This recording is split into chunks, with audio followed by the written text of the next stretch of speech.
G'day. This video is about my Uncle Mark Bruce McKinnon. He would have been 65 years old today. So if you can forgive a proud nephew, I'm going to make a video all about him.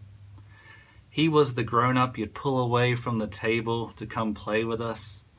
He used to swing me around the front yard, grab my legs, then grab one arm, grab one leg, spin around. The other grown-ups would be a bit worried that it was too rough for me, but I absolutely loved it. He lives on through his family, friends, but mostly through his nephews and nieces who adored him. When someone passed away before the interweb days, the Stone Age, I'm sure the Gen Zs would call it, there is no evidence of you existing online. I'm sure Uncle Mark didn't even live to see MySpace, unfortunately. So here is a video all about him.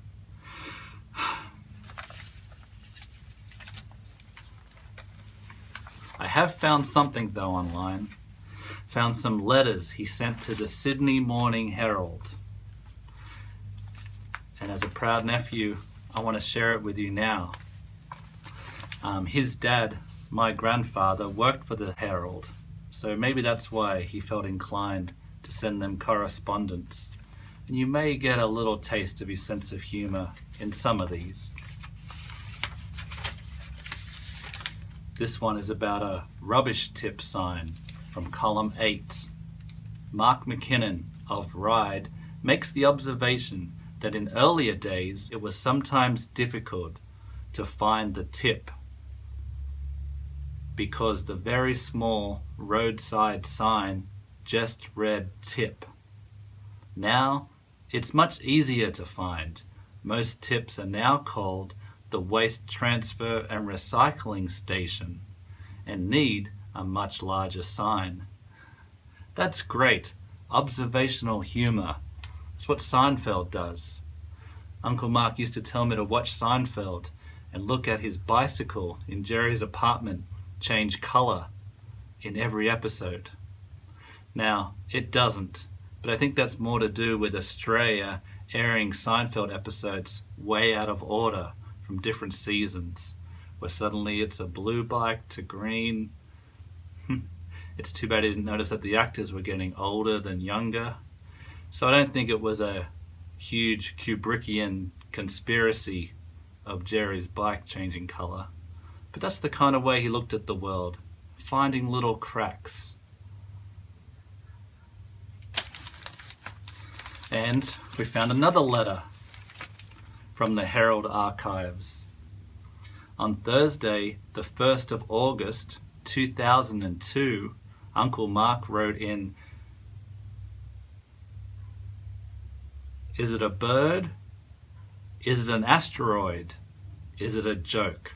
Mark McKinnon of Ryde directs us to geocities.com/asteroidavoid/index.html, a website called Asteroid Avoid that expands on the news a week ago that astronomers are watching a newly discovered asteroid. It's 2 kilometers wide and might, just might, hit Earth on February the 1st, 2019. It did not. Spoilers. It could cause continent-wide devastation, says the site. You must make your own arrangements in order to be one of the lucky survivors. Reserve your place in the Asteroid Avoid program by making a donation using the donate button.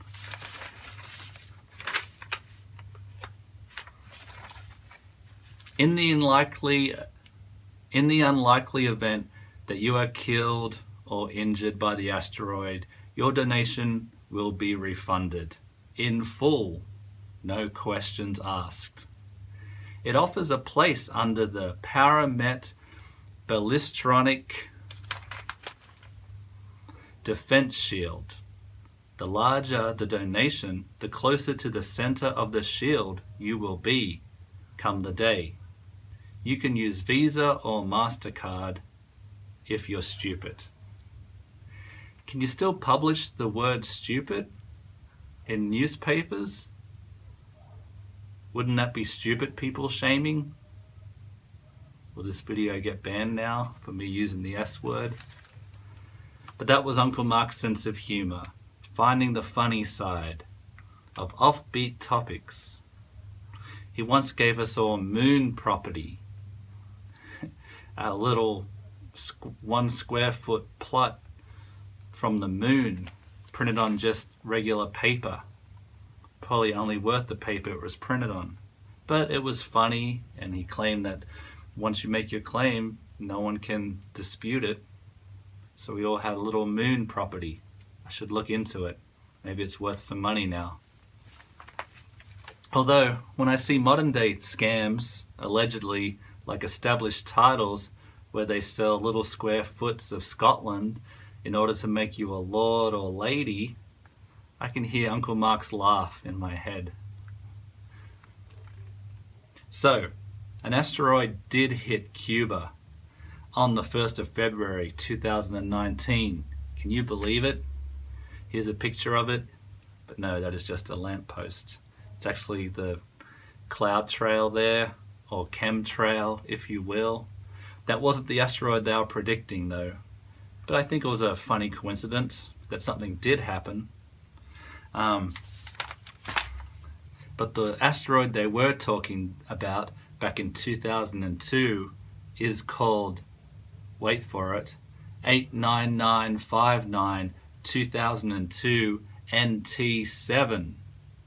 I'm renaming it to Uncle Mark.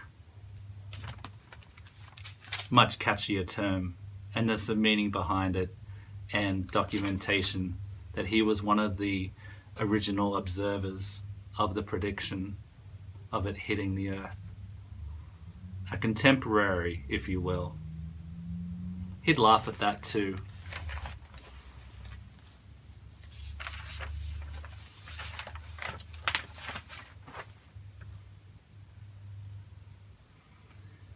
That's him over my left-hand shoulder.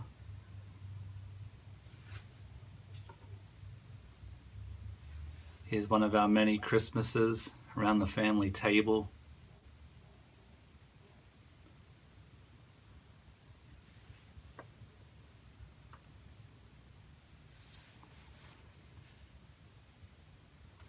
Thanks for watching. Love you, Uncle Mark.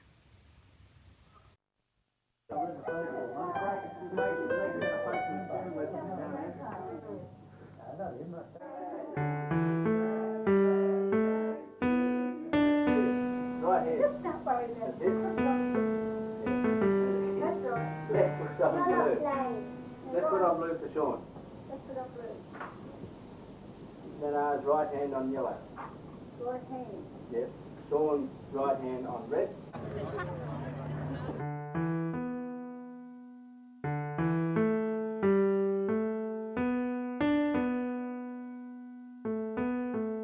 Stand up in your And it stays on.